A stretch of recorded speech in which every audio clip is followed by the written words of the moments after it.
notícia triste. Tô igual o É João porque Kleber. assim, Igual a o João gente Kleber. tem, você pode nos acompanhar no nosso blog Educação em Ação, você pode nos acompanhar no jornal A Voz de Cocal, você pode nos acompanhar lá no Instagram, @educaçãoação20, né? Isso. Então você tem aí várias plataformas e nós temos aí o hábito de sempre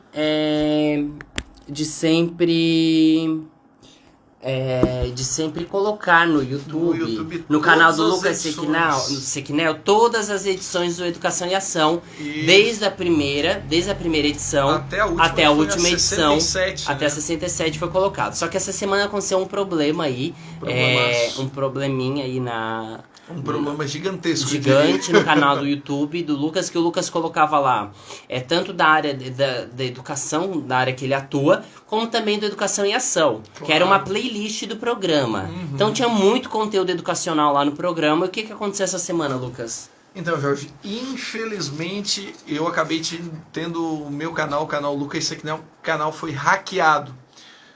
Hoje em dia já aconteceram com outros canais muito maiores, não é o caso do meu canal deve ter aí 2.100, quase 2.200 inscritos, é uma gama considerável, né? Mas tem muito conteúdo, tem muitos vídeos. Sim. E o que aconteceu? Alguém hackeou o canal, não exatamente a minha conta, e acabou fazendo uma live transmitindo algum pronunciamento sobre criptomoedas. Aí o que acabou acontecendo foi que isso fere as diretrizes, né? E as diretrizes feridas. E esse crime é inafiançável. A perda do canal foi, infelizmente, algo iminente, né? Então eu acabei perdendo meu canal Lucas Sequinel, mas já entrei com um recurso para que Desculpa, Lucas. Foi erro. Tenta deixar no mudo. O meu tá, o meu não tá tendo mudo. Mas assim, eu tava falando, acabei perdendo o canal mesmo. Acabei perdendo meu canal, o canal Lucas Sequinel.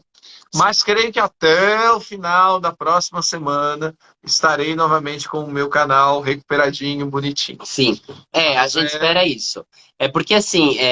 Porque são 67 edições, né, Jorge? Mais de 500 Não vídeos, podemos perder. Pô, querendo ou não, eu estava comentando com um aluno meu, eu tenho um material ali que eu posso, um exemplo hipotético, eu preciso de um trabalho sobre coordenadas geográficas, eu posso indicar meu próprio vídeo para o aluno. Então é um material legal, é um material de qualidade, né? É um material eu trabalhei com muito carinho. E alguns você participou como intérprete, inclusive, do vídeo. Então, diretamente te afeta, cara. É verdade. Mais de 30 vídeos. Bom, Enem será aplicado nos dias 13 e 20 de novembro. Isso aí já foi notícia que veio lá, direto do Ministério da Educação. A gente vai ouvir agora a reportagem que fala sobre o Enem com mais detalhes. Vamos ouvir.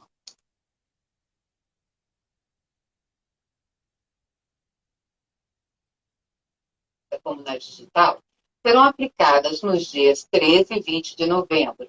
O edital foi publicado no Diário Oficial da União desta sexta-feira. As inscrições devem ser feitas entre os dias 10 e 21 de maio na página do participante, enem.inep.gov.br/participante. A opção pela versão impressa ou digital da prova deve ser feita no momento da inscrição.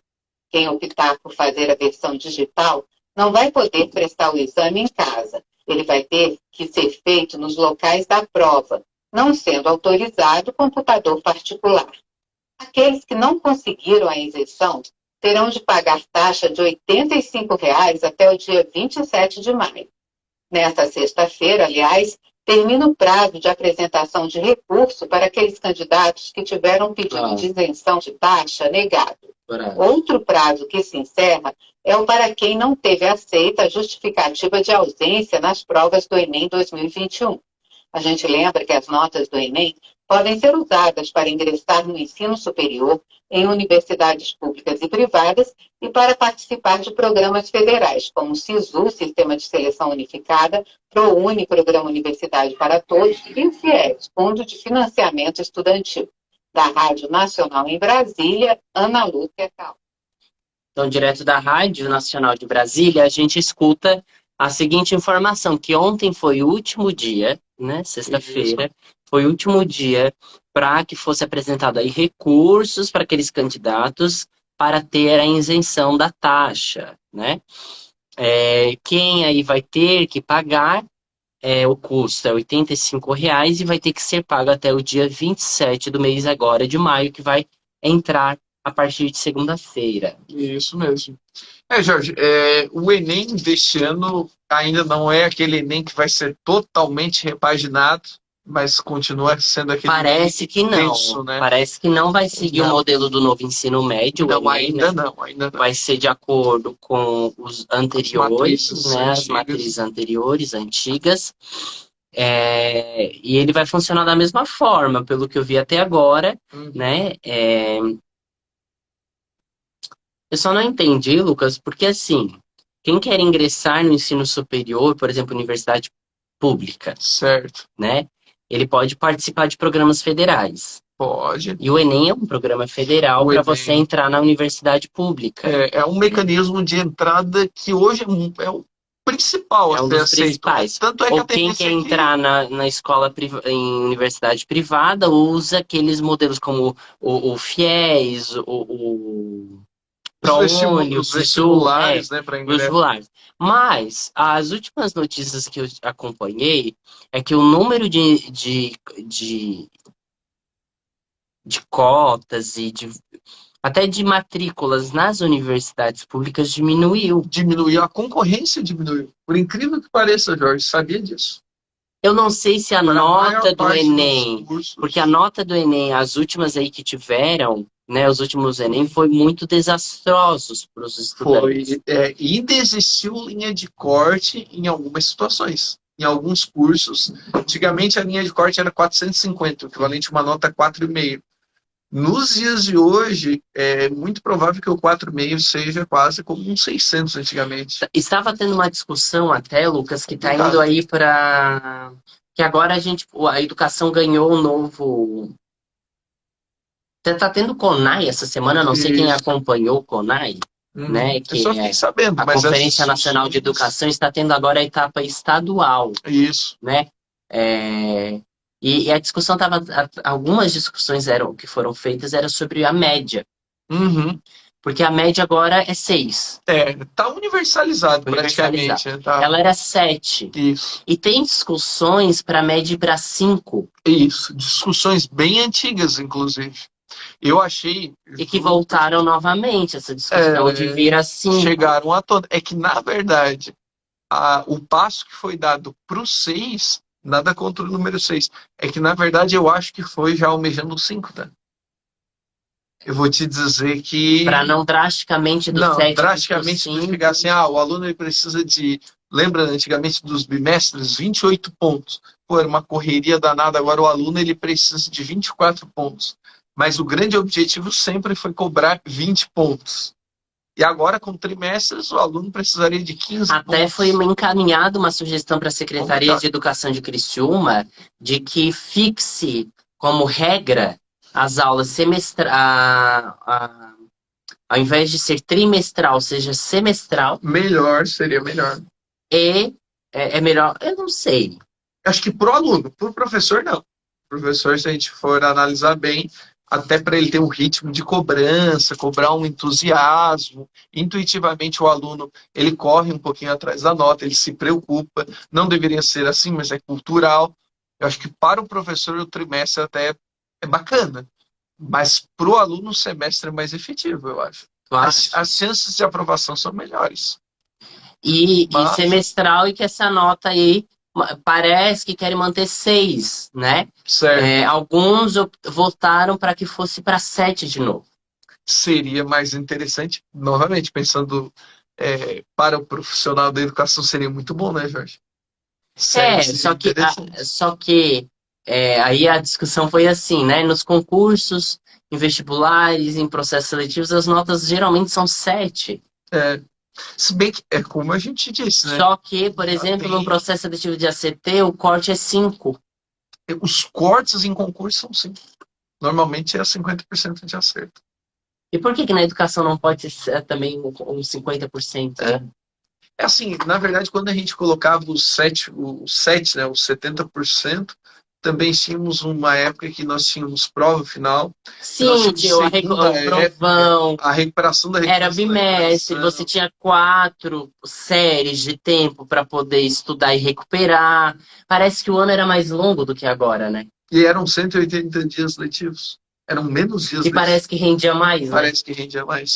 Rendia mais. Parece. A distribuição dos conteúdos eram muito melhores do que é hoje. Por isso Lucas, no município, para te ter uma ideia, no município de Criciúma, o planejamento dos professores, que vem aquele planejamento unificado. Estruturado. A estrutura já pronta que vem lá de cima, na verdade. Isso. Só que o município, ele dá uma mexida ainda. Uhum. Normal. Na verdade, tem o município ele vai ser guiado pela BNCC, do ensino fundamental, pela CBTC do estado, que é do ensino fundamental, para depois ainda dar o formulado, né? Só que tá muito, muito, muito aleatório. Um colega meu de língua portuguesa... Eu ia falar de língua portuguesa agora. A gente nem combinou ainda. Eu ia falar, porque língua portuguesa, eu vou dar um exemplo aí do 6º ano, Lucas. Certo. 6º ano... por exemplo, saiu agora do Fundamental 1, tá indo pro 2. Certo. Né? Começaria gramática depois das férias de julho. Nossa. Trabalharia praticamente até julho. Literatura. Literatura, poemas, sabe? Produção de texto. E aí, começaria a concordância nominal e verbal um pouco antes das férias de julho. Olha que mistura. E depois das férias de julho, gramática. Aí entra lá, né, as classes gramaticais. Sim, as 10 classes. As 10 classes. Enfim. Mas é muito pouco efetivo. Me parece incoerente, até porque língua portuguesa em algumas séries do município chega até 5 aulas. Para você aprender a fazer uma produção de texto, você tem que aprender a gramática. Eu acho que tem que ser... coerente. E a coerência, não sei se tu concordas comigo, é que, claro, pode existir blocos, o bloco da gramática, mas não quer dizer que isso não precisa transitar. A secretária de Educação esteve na reunião pedagógica que teve essa semana, lá na escola onde eu trabalho. Quem é a secretária de Educação? A coordenadora de Educação. Achei que... A secretária do secretário de Educação. Certo. Ela falou que... De emprego e renda. Não. Essa é a bandeira do secretário. Ela falou do secretário, esteve hoje lá na escola e não me cumprimentou, viu? Olha só, o Educação e Ação está de olho no senhor. Está de olho no senhor. Miri D'Agostinho. E aí, o que aconteceu, Lucas? Inimizades. Ela disse que era para quando fizéssemos a votação sobre o modelo de avaliação que ia ser implantado na rede, para que fosse visto mais um modelo qualitativo do que o quantitativo. Normal isso. Garantia. Só que aí, no final, a gente tem que votar numa média. Porque o que acontece? Pelo que eu percebi, a secretaria ela é dividida. Tá, mas a secretaria... Algumas coordenações de educação, eles são extremamente quantitativos. Certo. E uma outra parte da educação é extremamente qualitativo. E esse pessoal... E no final das contas, o que vai sobressair são os números. Que é exatamente através dos números que foi determinada a reclassificação dos alunos. E aí é que eu gostaria de chegar. Eu estou recebendo bastante alunos reclassificados. Acho que todo professor do ensino médio... Tu vê a pobreza educacional nisso, e né? aí a prefeitura se prevalece, todas as prefeituras, na realidade, dessa reclassificação, desse mecanismo para a elevação da escolarização. Ou seja, nós temos 40 alunos formados. As cidades estão de acordo com os anos. A distorção série-ano é praticamente zerada, porque a reprovação, né, não existe. Então, assim, me induz a imaginar que até na prefeitura deve ter o pessoal do construtivismo lá. Deve estar beirando a ideia dos conceitos. Daqui a pouco a prefeitura não vai ter mais nota, então. Pode ter conceitos. Satisfatório, suficiente, insuficiente. Então, isso na educação especial já é uma realidade, né? Justamente. O conceito na educação especial já é uma realidade. Quais são os conceitos? É por letrinha. É a O, a P, atingiu o objetivo, atingiu parcialmente. Não se usa mais os termos suficiente, insuficiente. Não, é a O, atingir os objetivos, AP atingiu parcialmente, são essas nomenclaturas agora. Isso confunde, por exemplo, um pai que tradicionalmente recebia notas e passa a receber, o seu filho é AP. AP. Atingiu parcialmente. Isso é o quê? 7? Não, isso é 4. É porque 5, o conceito na educação especial do conceito, ele não tem nada a ver com nota. Justamente. E aí o que acontece? As pessoas vão querer converter. E aí o que acontece na Secretaria de Educação é exatamente isso. O grupo que fala sobre esse OAP, ou atingiu, não atingiu, eles querem colocar no papel de uma forma numérica. Porque é calculado de uma forma numérica. Porque não tem uma base, não tem uma estrutura suficiente para te colocar no papel que a educação especial está nesse nível. Não, eles têm que colocar uma nota, porque é tudo quantificado, tudo é um número. Mas a pessoa, se tu vai avaliar um aluno, ele fez uma prova, ele recebe conceito ao final, de um AB. Que nota, um exemplo, vamos supor que no ensino regular fosse estabelecido uns conceitos, e exceto pelos alunos da educação especial, esses alunos que receberiam a avaliação, recebem uma prova. Que nota tu tirou? 7, 8? Não, tu recebeu AP. Não, tu recebeu S, satisfatório. Entende? Fica confuso também. É porque a gente não está acostumado com esse modelo. Fica um modelo quase americanizado. A gente não é acostumado. Mas, por exemplo, se você olhar o plano da educação especial e se olhar o plano também da educação integral, ali, se você vê os conceitos, ele inicia de 20%, ele não inicia do 0. Não. Ele parte do pressuposto que o aluno frequentou, ele tem algum conhecimento. Então, por que ele parte do pressuposto? Porque, por lei, ele não pode ser retido. Tanto é que aluno de educação especial não é reprovado, não pode? Não. É isso mencionando para educação especial, né? Mas no integral também. Até o 5º ano do fundamental não tem retenção. Não, isso não tem retenção por conta da pandemia, né? Na verdade, a retenção poderia acontecer no 3º e no 5º ano. Eles querem transformar fixo, né? Isso. E eu acho que é um caminho sem volta, concordo contigo. A ideia da retenção, eu acho um atraso. Também acho que é cuspir na educação e dizer que isso aqui é qualquer coisa. Para mim é isso. Eu também porque acho. Porque você está recebendo alunos. Você está recebendo alunos do 6º ano analfabetos. E não é só analfabetismo funcional. Não. É não ter ideia do que é juntar uma letra com outra. O lé com cré, como diz o pessoal das antigas. Aí um pai fica desesperado. Não, mas você não pode reter, você tem que passar. E aí o que tem agora, né? Você tem a ata de um conselho que você anota apenas os aprovados. Não. As ressalvas dos retidos você não pode anotar na ata. Ou seja, a parte desses detalhes dos alunos que foram passados, mas com ressalvas, fica tapado na Secretaria da Educação.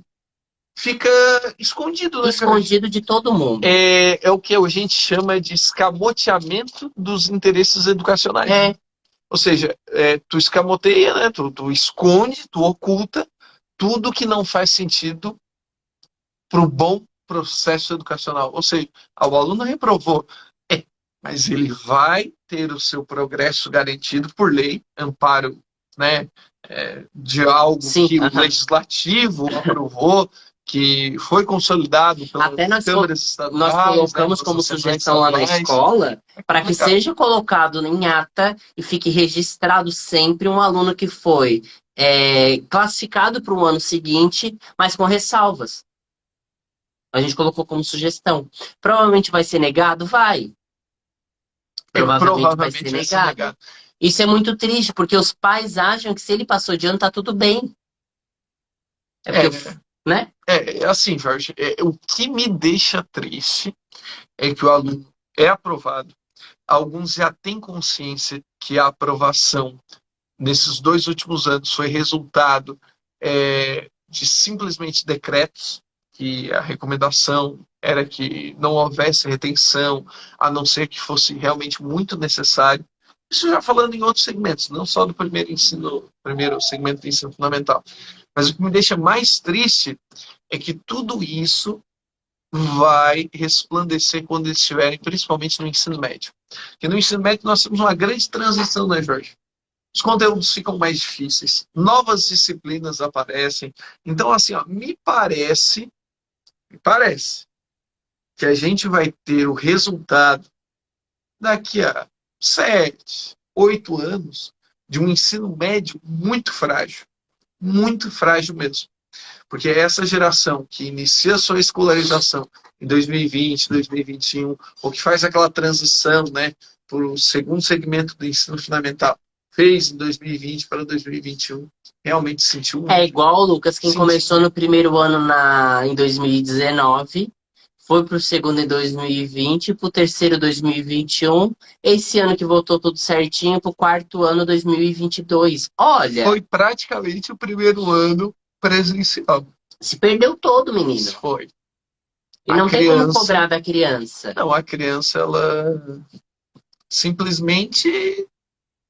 Bom, vamos falar da escola pública lá de São Paulo, que ele serve de exemplo para que os gestores nossos aqui fiquem atentos a alguns detalhes que fazem diferença. Você deixa para consertar algo, você deixa a estrutura da escola precária, acontece o que aconteceu em São Paulo. Fica ludibriando com pseudo-reformas.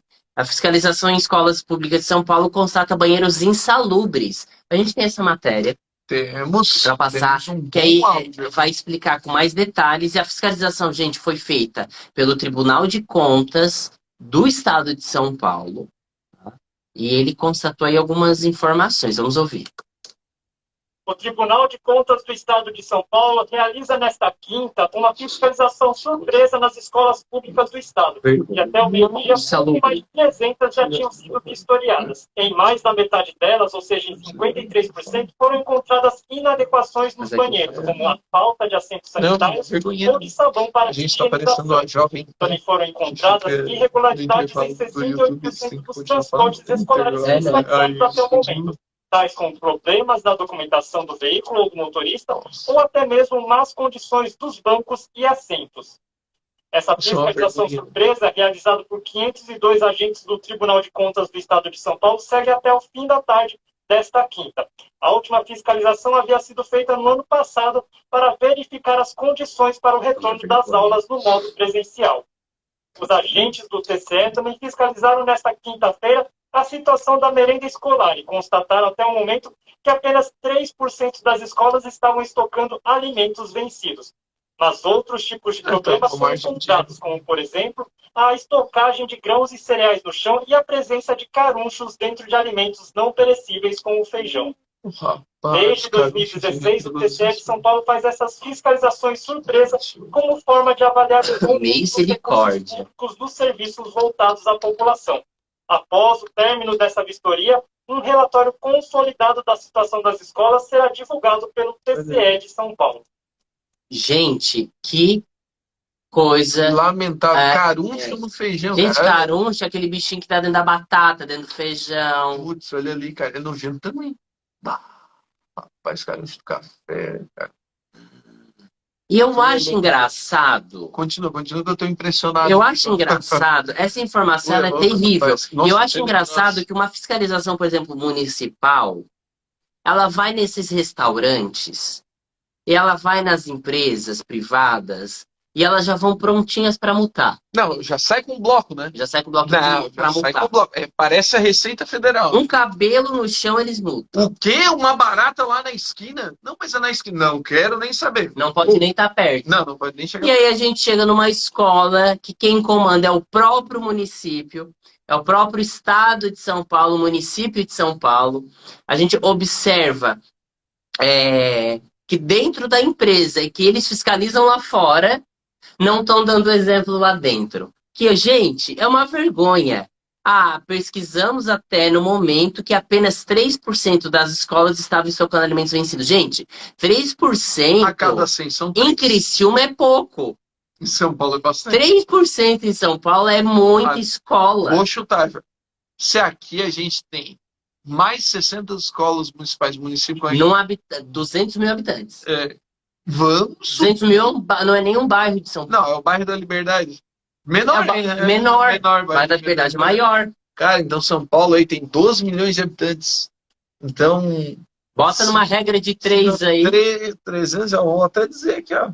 Seria 12 vezes 300. Vamos supor que algumas sejam maiores que aqui. Pelo menos 1.000 escolas. E aí divide aí estado, município, enfim. Que deve ter mais ainda. Então, pelo menos, se forem, nesse caso, ou é bastante, às vezes é mais 30 escolas. É 30 escolas com isso. 30 escolas com alimentos vencidos. Fora o caruncho do feijão. E aí tem aí problemas de estocar grãos e cereais no Provavelmente não tem lugar adequado. Não tem, não é só culpa da escola, é culpa do poder público. Isso a gente tá falando da cozinha. Aí a gente encontra um banheiro numa escola dessa. Gente, não é um banheiro que tá sujo.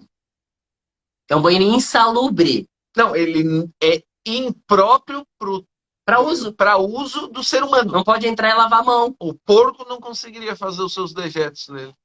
É lamentável, gente. É lamentável. E é mais da metade. 53% foram encontradas inadequadas. Ó, falta de assento sanitário. Nossa. Falta de sabão. Isso na época da pandemia. Ô, Jorge. Mas, sério. Deixa eu dar uma interrompida. Pô, a gente tá falando de uma escola. A gente não tá falando de um presídio. 68% dos presídios não têm instalação sanitária adequada. 68% dos transportes escolares tá com problema nos bancos, assentos e até documentos do veículo. A gente falou aqui de transporte, de saúde e de alimentação. Que é o básico, né?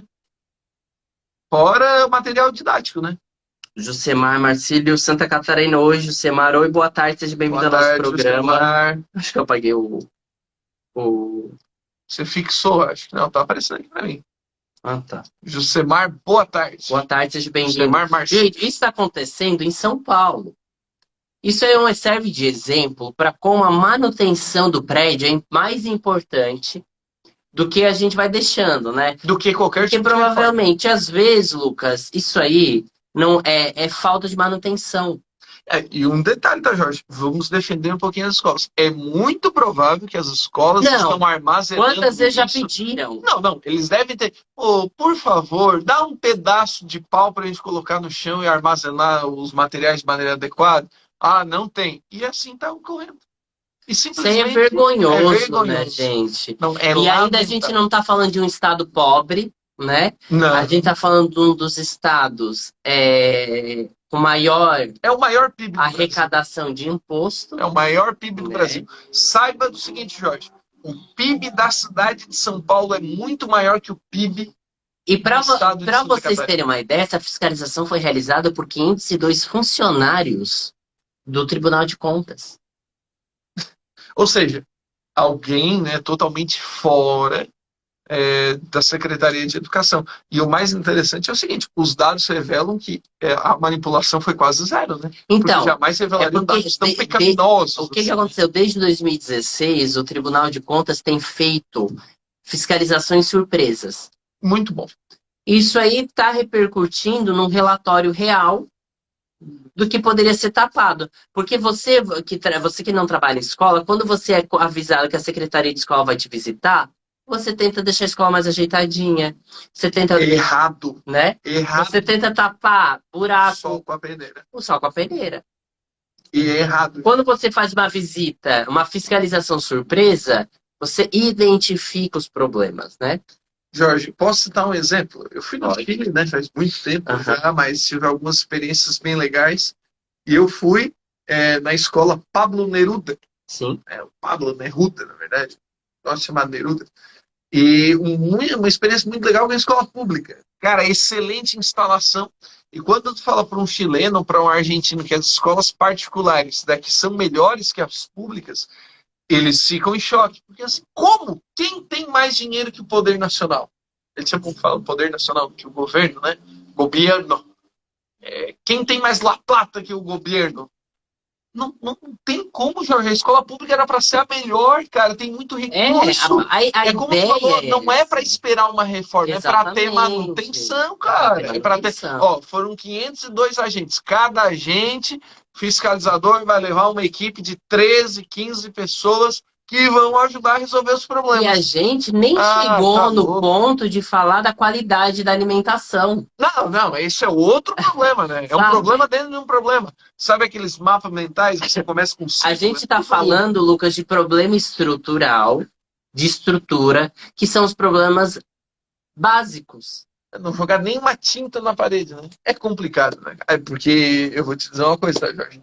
A maior parte das escolas aqui da nossa regional, as escolas municipais sempre bem cuidadas, assim, né? A maior parte delas sempre bem cuidadas. E as escolas estaduais estão retomando aí, nesses últimos processos, com algumas reformas, né? O SEDUP vai receber 17 milhões de reais. Aí todo mundo, vai 17 milhões para fazer um SEDUP novo. Não dá. Não dá. Mas sabe o que é o dilema? Olha que estado deixaram chegar para ter uma reforma desse tamanho. Vai ser. É só reforma, vai ter uma reforma. Vai ser gastado muito mais. Porque não teve manutenção. Porque não teve manutenção do prédio. É aquela coisa, eu tenho uma cárie. Aí eu não trato. Vai ter um tratamento de canal depois. Sai mais caro. Sai mais caro e dói mais. E o SEDUP vai ganhar 4 a 8 salas de aula. Não dá para custar 17. Estão roubando. Não, é porque as 20, 25 salas de aula estão todas sucateadas. É igual a história do ar-condicionado. E lá não tem ar-condicionado. No município de Criciúma fizeram essa besteira de colocar o ar-condicionado e divulgar para meio mundo que foi colocado ar. Vírgula. Entretanto... As escolas arrecadaram e compraram a maior parte disso, né? Não, fora... Festinha reunida, né? Mas o que acontece na realidade? Isso eu tô falando do município de Criciúma. Né, o nosso presidente rei Cláudio Salvaro. O que acontece? Presidente barra rei, né? Não é prefeito, é presidente barra rei. Nós temos alguns países dentro do Brasil, um deles é Criciúma. É Criciúma, nosso presidente. É o presidente. Porque ele sabe que ele é bolsonarista, né? Não, ele é maior que o Bolsonaro aqui. Ele só falta intenção de voto, ele só falta fazer a arminha. 10% ele... E o que aconteceu com o município de Criciúma? Você não consegue ligar o ar-condicionado. Se você ligar todos juntos, ele desarma. Por quê? Porque os vagabundos estão roubando as fiações? Porque os funcionários públicos são vadios. Não, porque a parte elétrica é velha. Sério? O sistema elétrico da rede é velho. Mas não tem planejamento urbano? Aí agora eles estão construindo... É engraçado que fizeram isso depois. Eles estão construindo umas casinhas na escola. É centrais, né? É uma central, Lucas. É uma casinha que parece Isso. Na verdade, uma central de energia elétrica mesmo, né? Só que um túmulo de pé. Em pé. Que eles vão fazer a central de energia. Provavelmente aí não vai desarmar mais os ares os ares. Mas já tá anos desarmando o ar-condicionado. Nossa, isso é A gente tem escola no município de Criciúma que chove dentro ainda. Complicado. Que chove dentro. Enquanto outras estão maravilhosas, né? Como é que pode isso, Jorge? Outras estão maravilhosas. Porque, eu vou te falar, tá? Isso eu vi, ninguém me falou.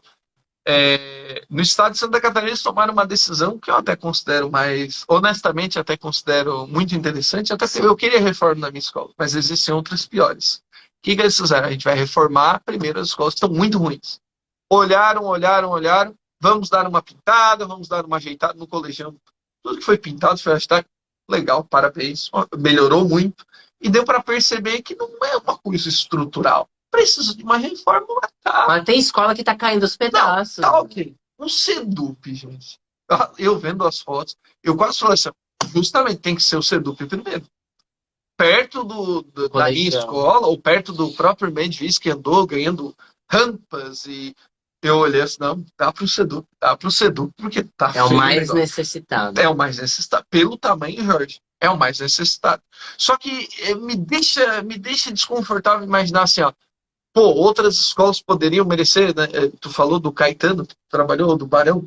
Barão do Rio. Barão bem estruturado, né? Muito bonito e tal. Mas bem conservado. Bem conservado, né? Bonito, é bonito. Olhando de fora, é bonito.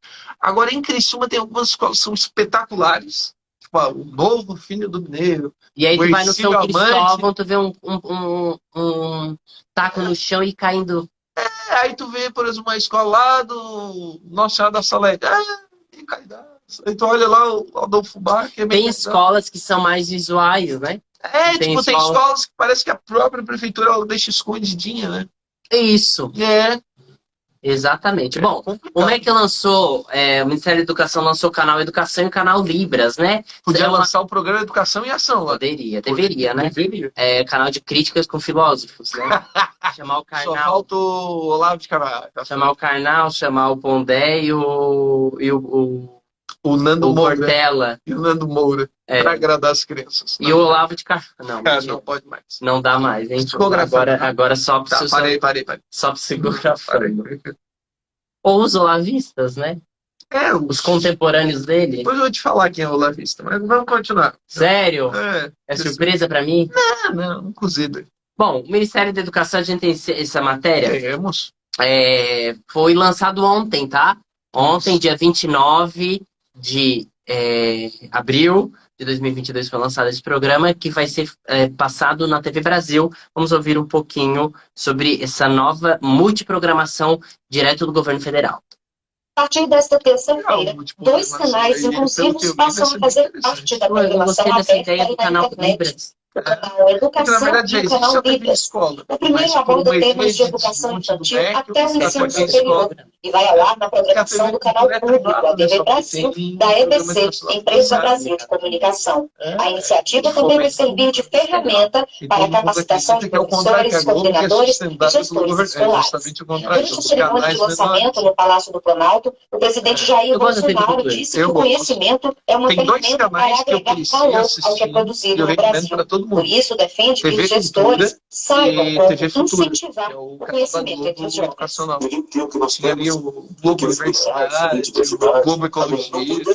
Nossa, fantástico. Então era um mundial.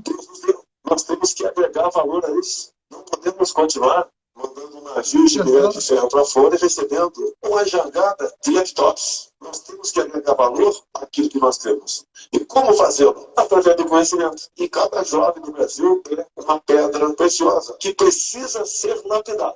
E nós, gestores, temos que colaborar para que essa lapidação seja feita da melhor forma possível. Além da TV Brasil, que é um canal público e aberto, o canal Educação estará disponível nos pacotes de TV por assinatura e via satélite. A programação já está pronta e tem 4 atrações próprias. O semanal Falas da Educação, que são debates com especialistas sobre as melhores práticas para a educação. Tem também o já conhecido MEC em Ação, com pequenas inserções de 1 minuto durante a programação sobre a atuação do Ministério da Educação. E tem ainda o especial Cápsulas da Educação e o bate-papo em Libras, que busca levar interação para pessoas com deficiência auditiva. Outra novidade é o canal Libras. Esse vai ser transmitido exclusivamente na internet e vai levar conteúdo da Rede Nacional de Educação voltado para a comunidade surda. O projeto é para as plataformas digitais, mas alguns materiais podem ser exibidos no canal Educação na TV Brasil, que também pode ser acompanhado pela internet. Durante o evento de lançamento dos 2 canais, participaram diversas autoridades, e a primeira-dama Michele Bolsonaro, que falou aos presentes por meio da língua brasileira de sinais. Para assistir aos 2 canais pelo YouTube, basta pesquisar por Canal Educação ou Canal Libras BR. Cara, que legal. Legal, né, Lucas? Muito bom. Eu tô abrindo aqui no YouTube agora, canal Libras BR.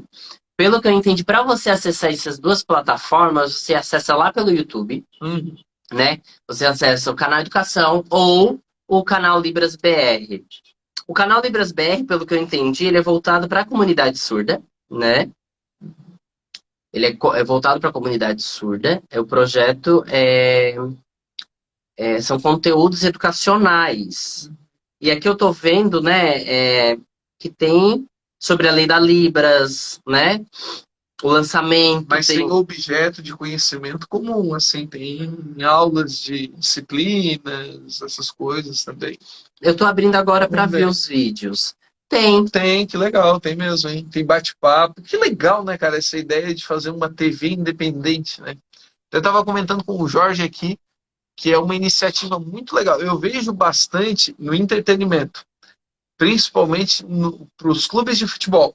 Vejo lá, tem Flá TV, é um canal dentro do YouTube, mas é quase um canal mesmo, porque 9 da manhã eles transmitem não sei o quê, 10 da manhã tem uma entrevista, meio-dia natação. E o bom é que no YouTube você consegue ter acesso a hora que quiser. É democrático, né? Pelo celular você assiste. E pelo que eu... tem alguém que vê. Pelo que eu vi nesse canal Educação, você tem acesso a preparatório para o Enem. Quem está cursando ensino médio é uma boa. E os professores podem estar atentos aí de utilizarem o canal Educação nas suas aulas. Podem incluir dentro das suas aulas, né? Aulas desse canal do governo. Inclui dentro do seu planejamento ali, são iniciativas bem interessantes. Logicamente que nós temos raras ações que são efetivas partindo do MEC por essa desorganização, né, Jorge? A gente vem sempre batendo em algumas teclas que não são as teclas mais favoráveis para se elogiar o MEC, né? Que tem ali gestores puxou um bom gatilho. Mas temos que elogiar a ideia do canal Educação. Tu puxou um bom gatilho agora, que é sobre o problema com o Ministério da Educação, é justamente sobre isso. Nós temos um novo ministro da Educação, que é o Vitor Godoy, né? Ele vai ter que comparecer dia 11 de maio agora, na Comissão de Educação da Câmara. Sabe quem é o novo presidente? Quem é o novo presidente? O japonês aquele. Tô ligado. Como que é o nome dele? O Kim Kataguiri. Kim Kataguiri. Ele é o novo presidente da comissão. Tu até me deixou... Eu tava prestando atenção em outra coisa. O Kim Kataguiri, ele é o líder nacional do MBL, Movimento Brasil Livre. Tá. Kim Kataguiri. O Kim Kataguiri é uma espécie de ídolo das crianças que estavam ali no envolto dos jovens e adolescentes do impeachment da Dilma Rousseff. Ele, o Arthur Mamãe Falei, o Nando Moura... Ele é desnecessário, então. Mas... na verdade, os três já caíram. Eles estão esperando uma brecha do Kim Kataguiri. Mas assim, ele já não é mais um amigo do bolsonarismo. Ele hoje é ele outra tava coisa. Conversando com Podemos. Não, ele é outra vertente. Ele é uma terceira/quarta via. Ô, Lucas, eu gostaria só que o senhor mantesse a calma quando fosse falar do Kim Kataguiri, que eu sei que alguém te incomoda, mas por gentileza, voltou. Mantenha a compostura. Desculpa. Kim Kataguiri, coração pra você. Um coração pra você. Eu ia fazer outro. Então, no dia 11 de maio, o novo ministro da Educação, que é o Victor Godoy, ele vai ter que comparecer à Comissão de Educação na Câmara de Deputados, né? Para prestar esclarecimentos sobre supostos casos de corrupção na pasta tanto no Ministério do MEC, como também, não é só esse o assunto, como também no FNDE, que é aquele Fundo Nacional de Desenvolvimento da Educação, que está dando essa semana... Com o Enem, que tem relação direta com o Enem, né? E essa semana está dando muito assunto sobre esse FNDE, esse Fundo Nacional. Está dando muito polêmica. Tá ali o Kim Kataguiri, tá ali. O Kim Kataguiri. E eu não... Tu falou japonês, a pessoa sabe do que eu... japonês, eu já lembrei quem era o Kim Kataguiri. É o único... Enfim, esquece. O novo ministro deve responder a perguntas sobre supostas irregularidades na pasta, como o tráfico de influência dos pastores, né? Além de enfrentar questionamentos sobre o FIES, o Enem, os cortes de universidades e a retomada das atividades pós-pandemia. Na próxima quarta-feira, a Comissão de Educação deve aprovar o requerimento apresentado pelo deputado Rogério Correia para convidar o presidente do FNDE, que é o Marcelo Lopes Ponte. O requerimento, o petista pede que Ponte, Ponte é esse presidente do FNDE, ele compareça ao colegiado para prestar esclarecimentos sobre indícios de superfaturamento, crime de tráfico de influência e improbidade administrativa em relação à aquisição e distribuição de ônibus escolares, bem como a aquisição de kits robóticos com sobrepreço,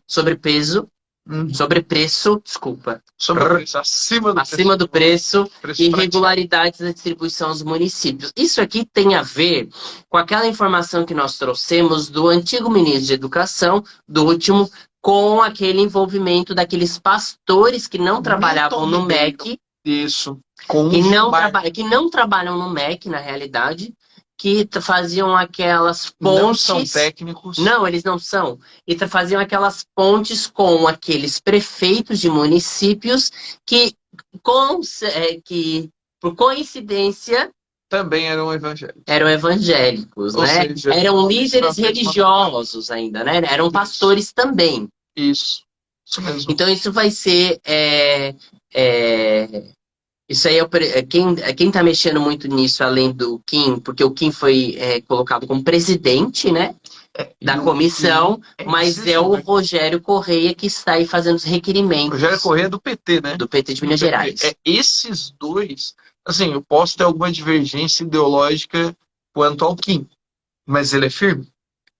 É com convicção. O Kim, ele é chato em qualquer lugar que ele estiver. Por convicção. Ele bate o pé em qualquer lugar. O Correia faz um trabalho que eu considero muito útil. Sempre aparece em pautas significativas e relacionadas à educação. Creio que ele seja até uma inspiração para Luciane Carminati em Santa Catarina, pois para quem gosta e dá uma pesquisada vai ver isso. Só que o Kim, chato ou não, ele é incisivo. Vai gerar dor de cabeça para o senhor Victor Godoy. Isso aqui a gente já percebe também. E para o Marcelo, que também é defender. Isso aqui a gente já percebe também que tem a questão do partidarismo, né? Porque isso aqui vai investigar, gente. Isso aqui, depois que investigado, vai dar um estouro. Vai dar um estouro enorme, porque aqui está sendo investigado um crime. Isso aqui, se mexer, vai ser investigado como crime depois. Isso aqui vai envolver outras comissões além da educação. E eu espero que não ocorra... Eu espero que não demore. Isso, nenhuma maneira, suspeições, né? Ou seja, julgamentos de ordem política favorecendo determinadas pessoas para que elas se isentem de crimes cometidos. Mas, enfim... Mas aí o que pode acontecer? O presidente vai lá e perdoa. Ou manda embora, né? Ou dá um indulto de Natal, como foi... A última notícia que eu li do Milton Ribeiro, tu leu a última notícia dele? Qual delas? Do aeroporto? Não, essa eu não sei. Que a arma dele disparou? Ah, é verdade, foi com ele, é verdade. Li. Não, mas não foi ontem isso. Não, eu li ontem. Ah, tá, mas faz uma semana, se não me engano. A arma dele disparou. Atingiu a funcionária do aeroporto. Olha que desastre, cara. Ele teve que se dirigir à delegacia. Tá, mas olha só, eu me lembro que eu vi a manchete, eu não li com atenção porque achei algo... Isso significa, sabe o quê? Ele é uma pessoa preparada da armada. Já pensou alguém falar assim... Não. E quem reclamou e fez tudo isso, quem levou adiante foi o próprio agente federal, policial federal. A Polícia Federal trabalha de verdade em aeroportos, né? Então foi o próprio polícia federal que reclamou, porque assim, para você andar com porte, você ter o porte de arma, você tem que... E ele tem, né? Ele tem. Ele tem o certificado aquele para você andar com porte de arma, para você ter porte de arma, e é justamente para ver como ele é uma pessoa preparada, né? Imagina, né, Jorge, a gente está numa onda que muitos homicídios andam ocorrendo ali de uma maneira misteriosa, né? E a gente vê que quanto preparado está uma pessoa dessa, né? Ela não sabe bloquear o próprio...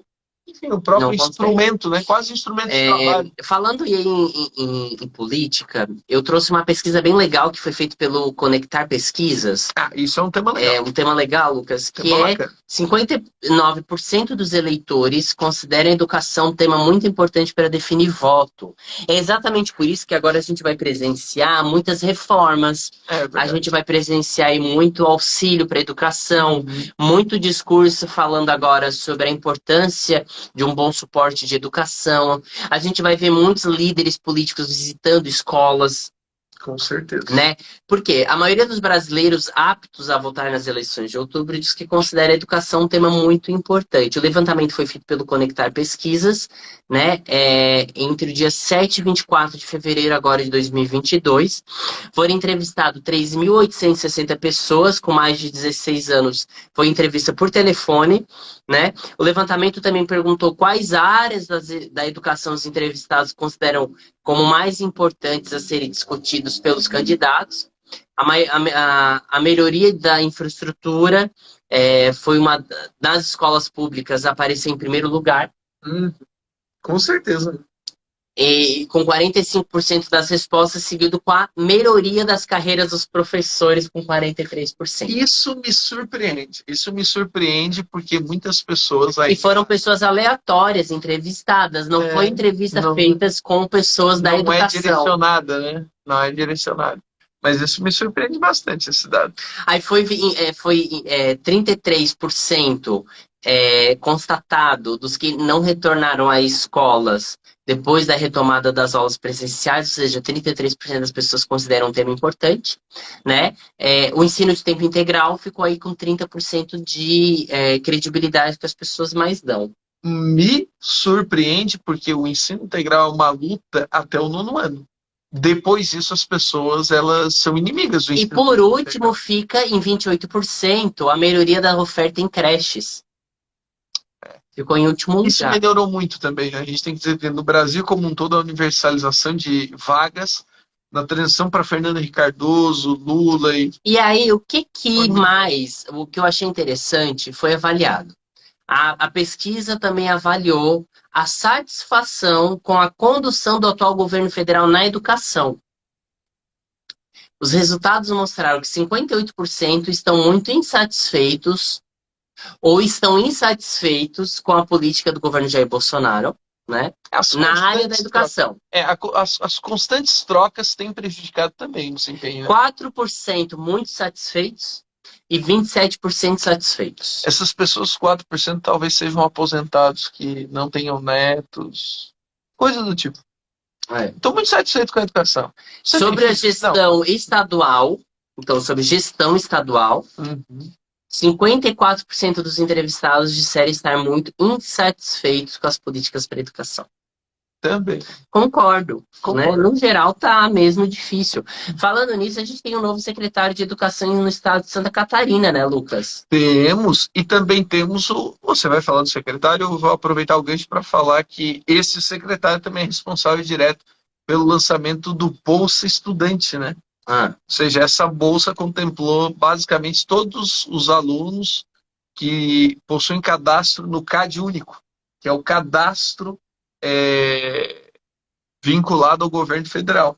Com isso, mais de 50 mil estudantes foram beneficiados aí por uma bolsa mensal de R$ 568.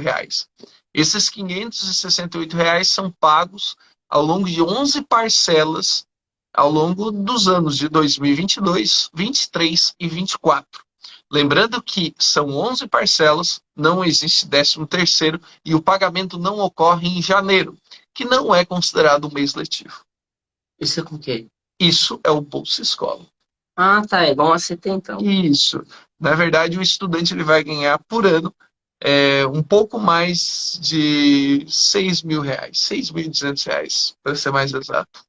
Então, é uma quantidade de parcelas razoável, são 11 parcelas, né? Ele ganha em dezembro, ganha em fevereiro. Esse novo secretário de Educação, ele é efetivo na rede, tá? Isso. Ele é professor de Educação Física. É o adjunto. Vitor Baltazar. É o Vitor Baltazar. E quem ficou de adjunto dele é a Maria Tereza Cobra.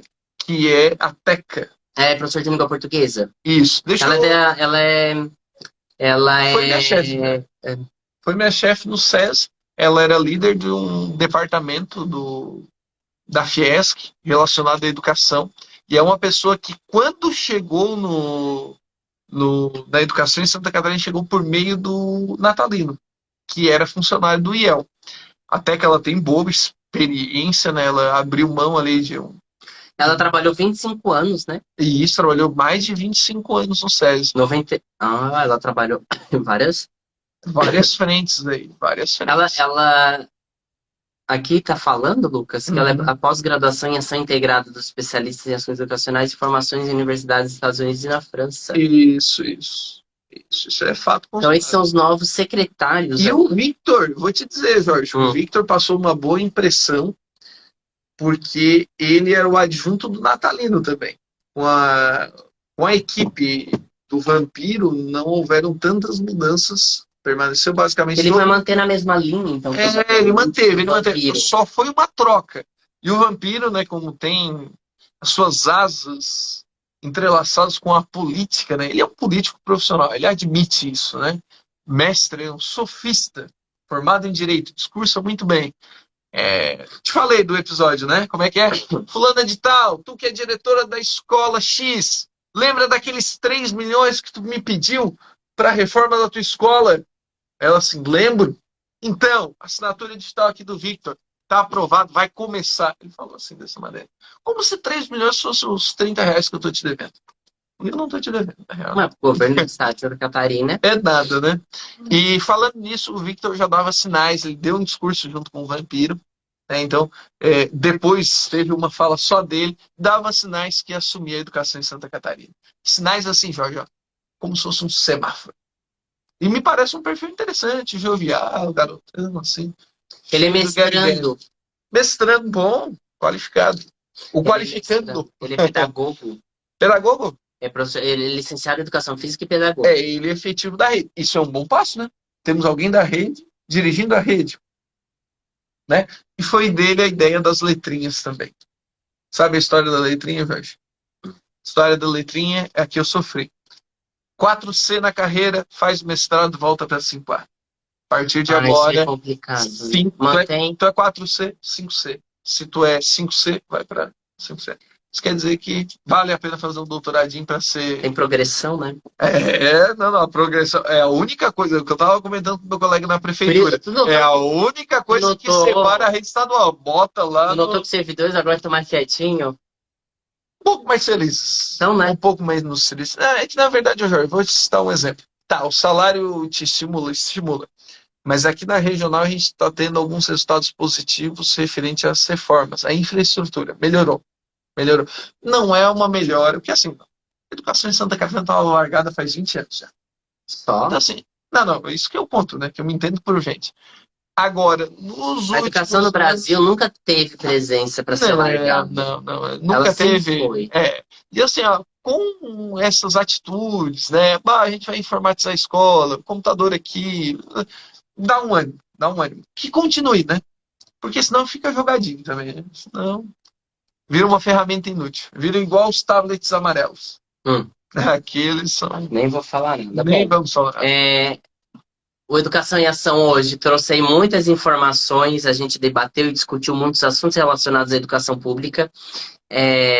Semana que vem o Educação em Ação volta, trazendo muito mais informações. Esperamos que pelo YouTube. Esperamos pelo YouTube. Você, se quiser assistir nosso programa, você pode assistir hoje, né? E vai ficar lá salvo no nosso feed, lá no @educaçãoação20, tá? Você vai poder assistir o nosso programa, que nós estamos transmitindo agora ao vivo, né, aqui pela rádio 87.9 Cocal do Sul. Você pode assistir, ler as matérias na íntegra no nosso blog Educação Ação. Nos acompanhe, nos siga lá na Educação Ação 20 e também acompanhe os nossos textos semanais na Voz de Cocal, que é um jornal impresso aqui em Cocal do Sul, mas se você quer um meio digital, é só nos avisar que nós encaminhamos a você, para você estar informado aí com as últimas notícias da educação local, tá bom? Esqueci alguma coisa, Lucas? Não, só esqueci de dizer que muito provavelmente essa edição estará lá no YouTube. Uma pena que não nessa semana, porque...